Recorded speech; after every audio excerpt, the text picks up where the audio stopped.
Inna lillahi wa inna ilaihi raji'un. Ustadz Yazid bin Abdul Qadir Jawas, Dai Salafi, meninggal dunia pada 11 Juli 2024 kemarin. Namun sampai hari ini dunia maya, dunia medsos kita diramaikan, dihebohkan oleh perdebatan pro kontra tentang cara dakwah, metode dakwah Ustadz Yazid bin Abdul Qadir Jawas. Sebenarnya apa yang terjadi hingga dakwah beliau menjadi kehebohan tersendiri akhir-akhir ini. Namun sebelumnya disclaimer dulu ya, saya bukan orang yang pro atau kontra terhadap dakwah beliau, tapi saya berusaha menjadi orang yang di tengah-tengah, menjadi yang insaf terhadap seluruh gerakan dakwah Islam, seluruh dai-dai yang menyebarkan Islam. Adapun jika ada kritik, masukan, itu wajar saja. Karena sebagai seorang manusia, seorang dai tentu tidak luput dari kesalahan yang bisa diberikan masukan oleh siapapun. Taib, kita bahas mengapa sepeninggal beliau masih terjadi keributan antar umat Islam ya. Nah, ini dia awal masalahnya di sini di buku karangan beliau Mulia dengan Manhaj Salaf. Apakah manhaj salafnya salah? Ya tidak salah, tetapi isi dari buku ini mencap beberapa jamaah Islam yang itu muktabar ya, yang diakui oleh seluruh umat Islam dunia, seluruh ulama dan lembaga ulama dunia dari Al-Azhar ya, di Tunis, ulama di Maroko, Suriah, tapi dengan mudah dicap sebagai firqah sesat dan mensesatkan, terutama yang sangat-sangat masyhur ya, pemahaman akidah Asy'ariyah Maturidiyah ini dianut oleh mayoritas umat Islam di dunia, termasuk juga jamaah Islam, jamaatul minal muslimin ya. Ada jamaah tabligh yang mereka secara ikhlas berdakwah, ada pemahaman tasawuf yang disesatkan, atau gerakan Islam yang dikatakan sesat seperti ini Ikhwanul Muslimin ya, kemudian Hizbut Tahrir dan lain sebagainya. Jadi yang masalah di buku ini dicampur adukan antara hak dan batil, pemahaman-pemahaman yang batil kayak Jahmiyah ya, Mu'tazilah itu dicampur adukan dengan jamaah hasil ijtihad ulama yang muktabar yang seperti tadi kita ungkapkan. Pertanyaannya, mengapa beliau dengan mudah bisa menyatakan ini sesat, ini bid'ah? Tentu ini ada kaitannya dengan background pemahaman, background keilmuan atau sekolah atau universitas yang beliau ikuti sebelum-sebelumnya. Ustadz Yazid bin Abdul Qadir Jawas ini bagian dari salah satu kelompok ya, di antara banyak kelompok-kelompok jamaah salafi yang juga kalau di Indonesia mereka menamakan diri dakwah tauhid ya, dakwah sunnah dan lain sebagainya. Nama salafi atau dakwah salafi ini punya problematika tersendiri karena nama salafi ini oleh mereka ditafsirkan secara diametral bahwa kami, karena nama kami adalah jamaah salafi, kami yang sesuai dengan generasi salaf. Sedangkan orang yang tidak sesuai pemahaman kami itu menyalahi akidah salaf, menyalahi pemahaman salaf. Nah, ini poin masalahnya. Padahal penamaan ya, penamaan sebuah organisasi, sebuah jamaah, apapun itu, meskipun mereka sendiri tidak mau disebut organisasi atau kelompok ya, semua yang ada dari manusia, yang keluar dari manusia tentu ada historisnya, karena kita manusia itu makhluk historis, makhluk yang punya sejarah, makhluk sosial yang berinteraksi dengan sosial dan menyebabkan fakta-fakta sosial tentunya.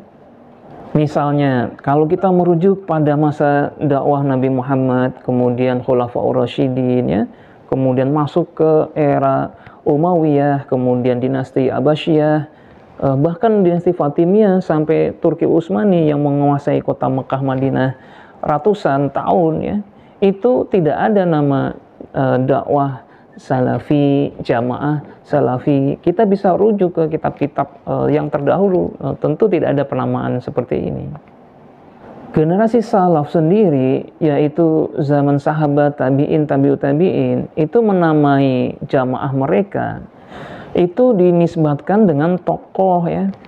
Misalnya mazhab Hanafi ya merujuk kepada pendirinya atau tokoh yang diacu, yaitu Imam Abu Hanifah. Begitu juga mazhab Maliki, mazhab Syafi'i, mazhab Hambali yang tentu mengikuti tokohnya sebagai nisbat. Biasanya orang Arab ya menisbatkan diri pada nama tokoh ya, atau juga dinisbatkan kepada nama wilayah. Itu biasa, menisbatkan penamaan kepada nama tempat, nama orang, itu sudah hal yang lumrah dan biasa. Tiba-tiba ada gerakan dakwah yang lahir abad 19 ya. Kami bukan kelompok, kami tidak menamai dengan nama tertentu, tapi kami merujuk pada dakwah Nabi Muhammad dan sahabat gitu.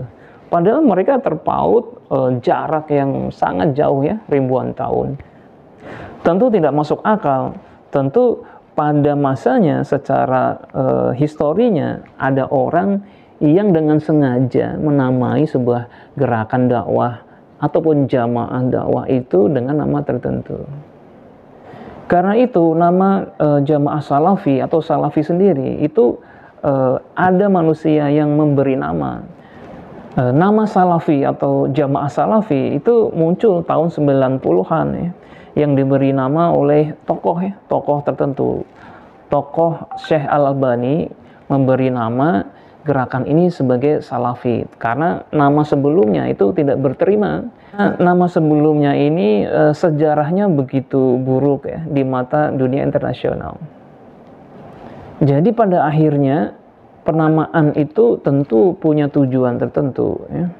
Nama dakwah salafi ini adalah wacana untuk mengabsahkan bahwa gerakan ini satu-satunya gerakan yang sesuai generasi salaf. Tetapi apakah benar satu-satunya? Nah, itu hanyalah klaim kelompok saja, karena tadi dakwah Nabi Muhammad, kemudian sahabat ya, tabi'in, tabi'ut tabi'in, sampai generasi kita, seluruh generasi-generasi itu menyebar ke dunia Islam ya, ke Mesir, ke Yaman, bahkan sampai ke Asia. Jadi generasi salaf mewariskan ajaran Islam itu tidak hanya di kota Mekah saja atau Madinah saja. Jadi ke seluruh dunia Islam. Yang kedua, sanad dari gerakan ini tiba-tiba nyampe ke generasi salaf yang berjarak ribuan tahun, itu sulit untuk disambungkan kecuali hanyalah klaim atau pemahaman dari ulama-ulama yang ada di Arab Saudi waktu itu. Jadi satu-satunya sanad yang bisa menyambungkan ya, bisa menyambungkan antara penamaan atau nama gerakan dakwah salafi ini kepada gerakan dakwah generasi salaf tadi yang sahabat, tabi'in dan tabi'ut tabi'in, itu hanyalah pintu ajaibnya Doraemon. Sedangkan gerakan dakwah salafi yang punya historis ada di Arab Saudi itu ya mengikuti sejarah Arab Saudi sampai tokoh Muhammad ibn Abdul Wahhab ya, yang memang sanadnya keputus kalau nyampe ke generasi salaf tadi itu. Itu hanyalah penafsirannya saja, klaimnya saja bahwa dia mengikuti generasi salaf. Penamaan ini sebenarnya tidak bermasalah kalau difahami secara biasa saja, sebagaimana jamaah-jamaah yang lain di dunia yang hadir ya, yang berdiri itu tentu mereka membuat jamaah, membuat organisasi, membuat kelompok pengajian, kemudian mengambil nama yang baik dari sejarah umat Islam. Tapi itu mereka sadar bahwa itu hanya penamaan saja, bukan untuk mengklaim sebuah istilah kemudian menjadikan itu hanya milik kelompoknya saja. Sebagai contoh ya, nama Muhammadiyah itu secara nama itu dahsyat ya. Muhammadiyah artinya pengikut Nabi Muhammad. Tetapi apakah orang-orang Muhammadiyah menafsirkan bahwa kamilah pengikut Nabi Muhammad sedangkan Anda bukan? Itu kan tidak. Mereka sadar bahwa Muhammadiyah lahir karena ketiadaan pemimpin umat Islam, ya. Tidak ada yang mengurusi umat Islam. Umat Islam di Indonesia sedang dijajah, ya. Karena itu harus dibangkitkan semangat mereka, diurusin pendidikan mereka, diurusin kesehatan, ya, diurusin lembaga-lembaga ulama.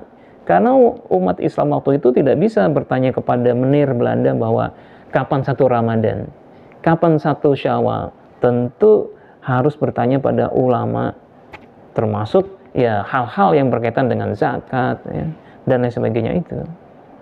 Jadi ini poin pentingnya ketika nama salafi itu atau dakwah salaf hanya dipahami sebagai mengambil nama yang baik dan kita berusaha untuk sesuai dengan para salaf, sedangkan saudara-saudara kita yang Muhammadiyah, yang NU, yang Al-Irsyad, yang Persis, mereka juga merujuk pada generasi salaf, memakai pemahaman salaf, memakai kitab-kitab para salaf, namun mereka tidak menamai dengan nama salaf. Ya sama saja sebenarnya, baik salafi, baik NU, Muhammadiyah, Al-Irsyad, Persis, Tarbiyah termasuk, semua itu ya umat Islam yang pasti merujuk pada generasi salaf, meskipun tidak menamai dirinya dengan dakwah salaf. Dalam pada itu ya, jadi kita sadar peta umat Islam sedunia itu, di setiap negara munculnya organisasi-organisasi jamaah-jamaah Islam itu tentu karena respon sejarah waktu itu yang umat Islam sedang di bawah masa kolonialisme barat, ya. Tentu akhirnya muncul banyak organisasi, banyak jamaah. Jadi jangan dibilang ini adalah hizbi, ini berkelompok. Kalau dibilang hizbi berkelompok, menyelisihi siapa? Sebab kalau zaman Nabi, zaman sahabat atau zaman para khalifah ada, kemudian kita memisahkan diri, membuat organisasi, yaitu terlarang karena tidak ada pemimpin. Namun kalau zaman kolonialisme barat ada, ya, umat Islam terjajah, ya, Turki Utsmani juga sudah tidak ada, ya. Kemudian kita membuat organisasi. Muhammadiyah lahir tahun 1912 oleh Kiai Haji Ahmad Dahlan. Kemudian NU berdiri tahun 1926 oleh Kiai Haji Hasyim Asy'ari. Itu dibilang hizbi, dibilang berkelompok, ya, berkelompok yang negatif, ya. Ya itu tidak tepat. Jadi ini adalah kesalahan mindset dalam melihat gerakan-gerakan Islam, organisasi-organisasi Islam yang itu didirikan untuk menyatukan umat Islam, kemudian bisa mengusir para penjajah. Oleh jamaah salafi itu dibilang hizbi, berkelompok, ya. Siapa yang dihianati, ya?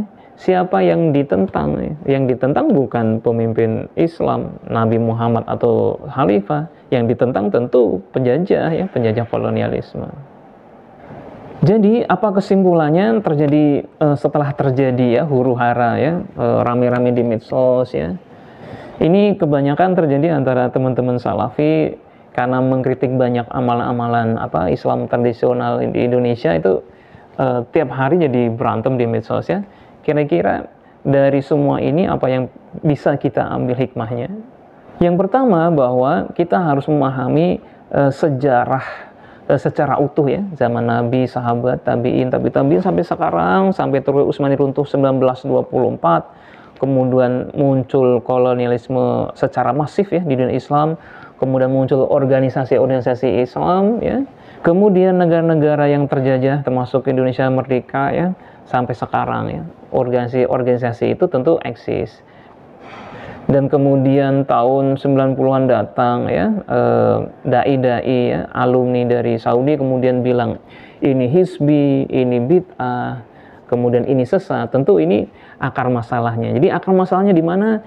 Di mindset dakwah kita yang menganggap umat Islam yang lain yang tidak sesuai dengan pemahaman kita, yang tidak sesuai dengan pemahaman kita sendiri itu jadi ini bid'ah, tidak sesuai salaf, ya. Itu salahnya di situ.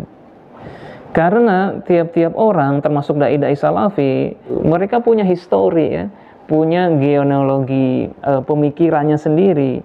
Dari beliau S1 ke Madinah ya, bersinggungan dengan tokoh-tokoh ulama Saudi atau ulama Saudi sendiri juga punya sejarahnya dengan gerakan tertentu, kemudian pemikirannya, kurikulum kampusnya, semua itu mempengaruhi oleh pola pikir ustadz-ustadz ini. Kemudian mereka lulus dan datang ke Indonesia, menghadapi masyarakat Indonesia yang sudah settle, ada lembaga ulama, ada organisasi Islam, ada Majelis Ulama Indonesia, yang sebelumnya itu tidak menghukumi ini sesat, ini bid'ah, seperti yang dipahami ustadz-ustadz ini ya. Yang seharusnya dilakukan, mereka berdialog ya, sebelum mencap ini sesat, ini bid'ah, mereka berdialog. Karena harus sadar bahwa mereka itu bukan mufti negara ya, bukan ulama yang ditunjuk oleh pemimpin negara atau presiden.